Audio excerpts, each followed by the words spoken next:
Keek on the mic, keek on the mic, keek on the mic, keek on the mic. People, this the intro. Sacramento, California, born and raised. And Antelope is where I spend most of my days. Talk bad about my team, you must be a clown. This is Keek on the mic, so you know you better bear down. Bear down, bear down.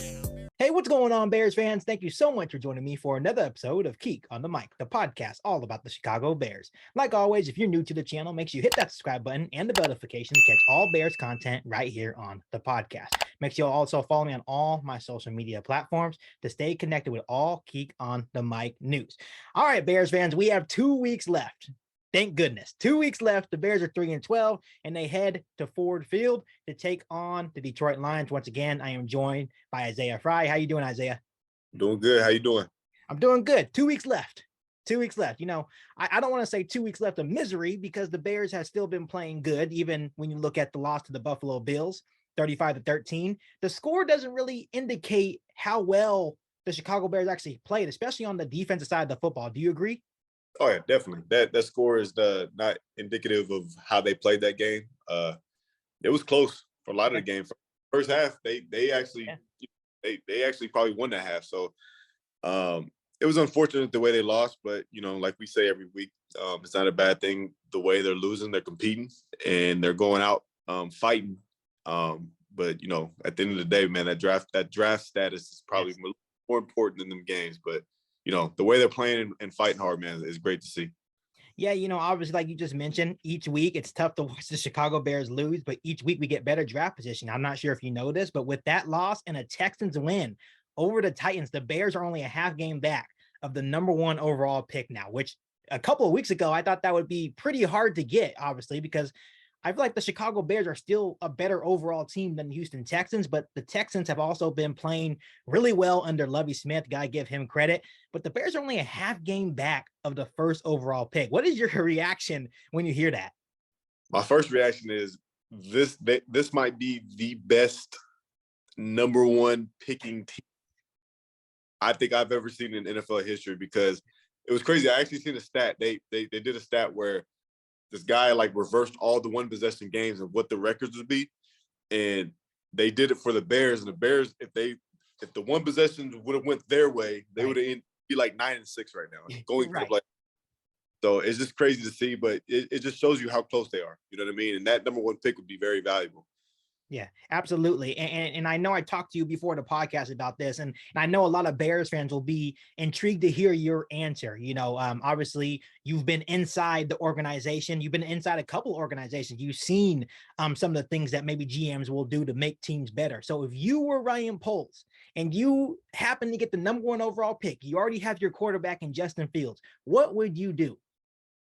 I would actually trade back. And my reason would be because you already have your quarterback. #1 picks are normally taken for quarterbacks, right? Unless you get a generational talent at a receiver like a Calvin Johnson or something, you really shouldn't be picking #1 unless you need a quarterback. So why not get more assets? Because if I remember correctly, they don't have a second round pick, do they? They still have 1 second-round pick. Okay, but it's late. It's basically the Baltimore Ravens second-round pick. We traded our second-round pick for Chase Claypool. That's what. Okay, gotcha. That's what it was. Okay, but I mean, anytime you can gain more assets in this draft, especially when you're trying to compete for something next year, I think it would help them to move back and gain another pick. Yeah, and what kind of assets would you be looking for? You know, would you be looking for multiple first-round picks, and how far would you actually trade back? Like, would you be willing to go down to number 28, for example, to get a guy like T. Higgins to Chicago? If that's possible, and you can get another first-round draft pick with that, I think that's worth it. T. Higgins is a guy, man. He can play, and it only helps them. You still get your first-round pick, and you get another one. I think that's a win-win for the Bears. Yeah, for sure. And obviously, like I mentioned, if the Chicago Bears landed a #1 overall pick, you already hit it right in the nose. That would be the best #1 picking team in NFL history. You already have your quarterback in Justin Fields, and Ryan Poles would control everything in the NFL draft. And I think it would make a lot of other NFL teams anxious because they're going to be like, you know what? They're probably going to charge us a lot in order to get that #1 pick because we have that power, right? So as we move into this next game against the Detroit Lions, this is actually a very intriguing game because obviously Bears fans are not only looking at the outcome of our game, we are also paying close attention to what the Houston Texans are doing as well. Obviously, the Houston Texans finished up the season with the Jacksonville Jaguars. Jaguars have been playing good football. That's going to be a tough game. And then they end the season with a Colts team that I feel like they can beat. So it's very realistic that the Chicago Bears at the end of this can hold the #1 overall pick. But let's focus on the Bears game against the Detroit Lions. Obviously, the Bears played the Lions early in the season at Soldier Field, lost a heartbreaker 31-30. Justin Fields played out of his mind. But the Bears were up by 10 at one point in that football game. And I want people, Bears fans, people looking in at this game to get one thing straight. I feel like the Bears can win this football game. I am not, the Lions have played good football, but I feel like the Carolina Panthers last week really exposed the Detroit Lions, in a situation where the Lions needed to win. I'm not too convinced that the Lions are that much better than the Chicago Bears. No, not at all. The only difference between the two teams right now is they've been finishing at the end of the game, yep, and Chicago Bears haven't. As far as talent-wise, they're comparable. But it's definitely a game they can win. Do we want them to win as a fan base? Probably not. But we want them to go out and compete and try to do their best. But, it's not going to surprise me one bit at all if they go out there and win this game and win it, to the point where they dominate from first quarter to fourth quarter. You know what I mean? It could be one of those games. So it'll be intriguing to see what the outcome is.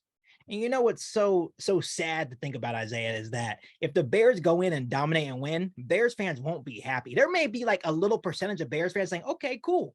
Now we learned how to win. And obviously you've seen Justin Fields, you've seen other players, you've seen Coach Flus come out and say, you know what, we want to win. Of right. course, we understand that picks are valuable, but at the end of the day, we want to create momentum going in to the offseason, going into next season. And I think as a player, you can probably agree when they say stuff like that. Definitely. I mean, you never want to go out with the mentality of losing. And what fans fail to realize is, yeah, we know Flus is going to be there next year, but they're getting evaluated on the wins or losses regardless of the draft pick. So these wins for Flus and his overall record, when it's time to sit back at the table and be like, hey, this is what you've done for us. This is what your overall record, that matters. You know what I mean? So fans have to understand that they're not going in there trying to lose, because at the end of the day, the organization is going to stay the organization.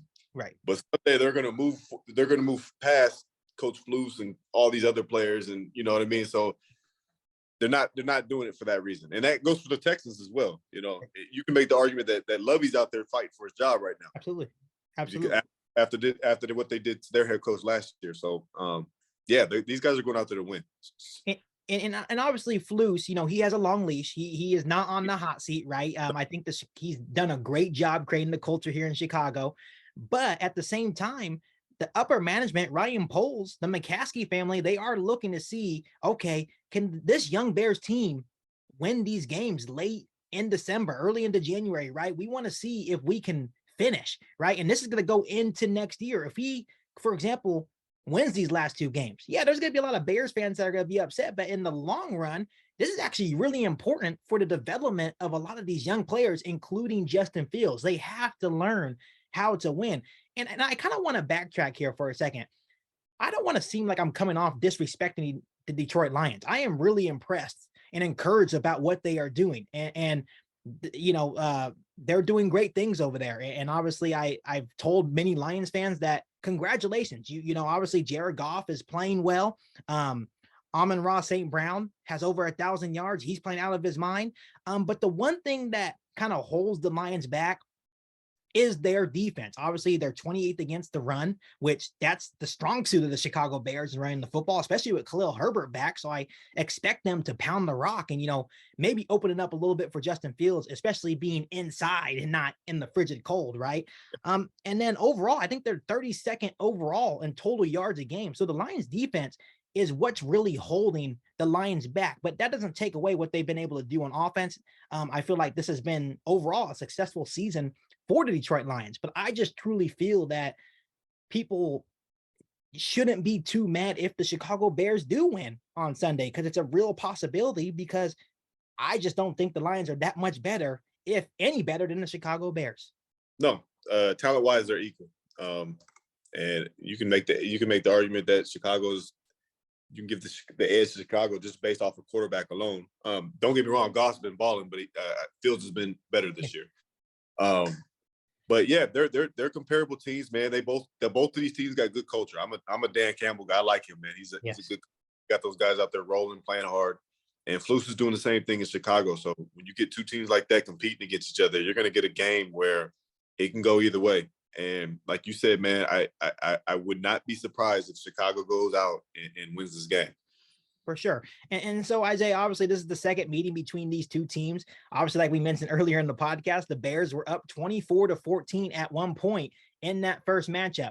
What do the Bears need to do this time around to finish it out? You know, the thing after watching last week, the glaring weakness of the team right now, and it's obvious, and you know, all the talking heads in Chicago can probably agree with this, is the D-line. Yes. There's no pressure, and this is what makes it more impressive of how well the defense is actually playing right now, because the D-line isn't getting it done. Not to their fault; they're trying hard. They just don't have, you know, the assets to compete with there. But the pressure needs to come up rushing for. A lot of the times last week, what got them in trouble is, and Flus knows this, they're playing cover two, but you can't play cover two without any type of pressure from your four-man front. It's not going to work. It's almost impossible. So they're going to need to have that rolling for them to have a better chance of winning this game. Right. And obviously, when you look at the game against the Buffalo Bills, I kind of expected that outcome, the Bears to come out fighting hard. I think we discussed it last week on the podcast, saying that we expected them to play hard, which they did. They were up 10-6 at the end of the first half. But then the Buffalo Bills showed why they are the better team, you know, and why they are the Super Bowl contender. And that's what good teams do, right? And obviously, like we mentioned, that 35-13 score doesn't dictate of how well that defense played. But then another thing that I really noticed is that the Buffalo Bills did a great job of controlling Justin Fields, right? He didn't run a lot, and that's because they had a spy in Tremaine Edmonds on him all game long. The Buffalo Bills defense, very experienced defense, very good defense, controlled Justin Fields. That's what Detroit needs to do to Justin Fields this week. Obviously, in the first matchup, they allowed Justin Fields to run wild, and I expect the same outcome this week, because the Lions defense hasn't showed me any indication that they can actually stop Justin Fields. It's going to be a tough task, and I expect Justin Fields to technically have a bounce back game, because that, in terms of like stats, and in terms of when you actually watch the game, that was the first time where I've seen a team actually control Justin Fields. Yeah. And I think that goes to just his lack of weapons. Right now, you know what I mean? You can do a lot more when you don't have to worry about the guys on the outside. When you have, you know, Darnell Mooney to worry about and Chase Claypool to worry about, it limits the offense and what they can do, and it gives the defense a lot of flexibility to do a lot of different things. And I think you've seen that last week. For sure. And I think it's a good learning experience for Justin Fields, right? He did everything in his power. He didn't play bad. Yeah. He still played a really good football game, but it definitely looked like a team that has a lot of holes to fill, right? And a team that is dealing with a lot of injury. So obviously this is a good development for Justin Fields to learn through the tough times, but he did everything in his power. So obviously, Isaiah, as we look to this game against the Detroit Lions, what are 3 keys to a Bears win over the Detroit Lions? First things first is pass rush. I think the pass rush needs to improve. They need to get pressure. Second thing on defense, and this is me nitpicking, but their tackling needs to be better. There's a lot of times where there were times where the running back got through, and there were a lot of missed tackles in the back seven. That needs to improve. And third, Justin Fields just needs to just control the ball. You know what I mean? That's all he can do right now. He's not going to go out and win the game by himself. We know that it's going to be tough for him to do that, but he needs to go out there and play a clean, good game, no turnovers. And when it's time to make magic happen, make it happen. Right. And obviously, I like the one key that you brought up about missed tackles, you know, and I think that goes back to our defensive line and just the lack of not only pressure, you know, generating pressure, but the lack of stopping the run as well. Right. Oh, James Cook, And Singletary for the Buffalo Bills had an absolutely heyday. And obviously, when you look at the Detroit Lions, they have DeAndre Swift. I can't think of the guy, Jamal Williams. They have him as well. They have a good little 1-2 punch there in Detroit. So it's going to be a tough task once again for the Chicago Bears defense. But I am very encouraged once again by the secondary. And I feel like once we get this defensive line figured out, the secondary is going to really shine for the Chicago Bears. Most definitely. They're doing a great job. And I know a lot of fans like to pinpoint, the safeties missing tackles and all that. But until you're in that position as a player, playing back 12, 15 yards and a guy's running full speed at you with a two-way go, I don't want to hear nothing about that because that is the hardest tackle in football. And that goes back, like you said earlier, it's the D-line. The D-line has to control those holes, slow him down, at least make it hard enough for him to, stop his feet so the safeties have time to make that tackle. That's a tough tackle, man. I don't care what nobody says. And so Bears fans, what Isaiah Frey is trying to say, until you play in the NFL like he did, until you have to tackle a guy like James Cook coming right at you, especially when the defensive line doesn't help you out, man, just be quiet. You're not there yet, bro. It's tough, man. That's one of the hardest things to do in football. Yeah, absolutely. So Isaiah, obviously, this is a very important game for both teams. If the Lions win, they are still very much in the playoff hunt, which the Lions playoffs, that's something that you haven't heard in a while. Obviously, if the Bears lose, we are still in play for the #1 overall pick. But give me your score prediction for this Sunday's matchup. Honestly, I actually think the Bears are going to win, and I know it hurts to say for the fans and all that, but the way they've been playing, man, they've been losing in a good way to these good teams, these really good teams. Yeah. And like you said earlier, they're not too far off from the Lions. Lions, they're very even in my eyes as far as talent. So I'm going. Shoot. I think I'm gonna have to go 31-24. Chicago. So you think it's gonna be a high scoring affair like the first time? I do, and I think Chicago comes through with it at the end. Okay. And, obviously, when you look at the first matchup, the Bears killed themselves, right? Yeah. Obviously, Justin Fields threw that pick six. The Bears had many opportunities to basically, end that game and just didn't get it done. So if the Bears, and they struggle like that all season long, they struggled finishing. They're a young team trying to learn how to win. Coach Flus has come out many times saying, we have to learn how to win as a team. And obviously, like you mentioned, it's going to be all Justin Fields, right? If Justin Fields plays well, protects the football, and keeps doing what he's doing, the Bears will, at the end of the day, be in a position to win. And Isaiah, you already know what I'm going to say. It's going to be bear down all day. I truly feel that the Chicago Bears have a good chance to win this football game, and I do think they get it done this time. I think they win. I'm going to say 30 to 27. I think they squeak it out. I do respect what Detroit is doing on the offense side of the football, but I do think their weak point is still their defense. So yeah, definitely. It is. Thing that's helping Detroit is, the receivers that are not there for Chicago. I think that gives them a little bit of an advantage, but they still got Justin Fields, man, and that's the guy. So I do see them scoring over 30 points.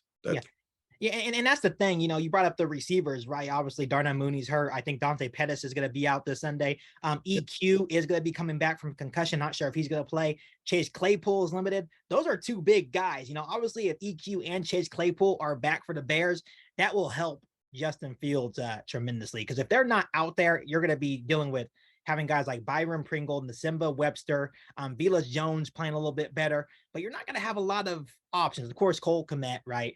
But not a lot of options for Justin Fields. So I'll be intrigued to see what Luke Getsy does if all those guys are out.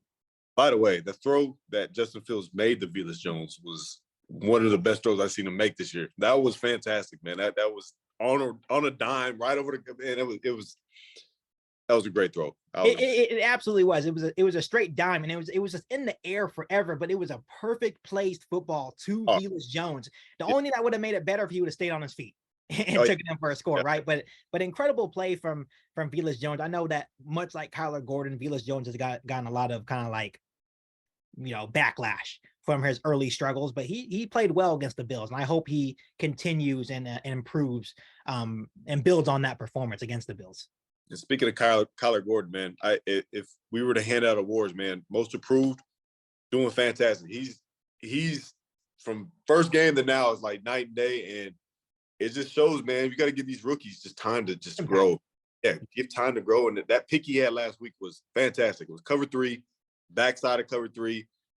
Tight end went underneath, so he had no threat. So he went back to his third and baited Josh Allen to throw that ball, and he picked it off. And it was, man, that was an all knowledge play. Fantastic to see.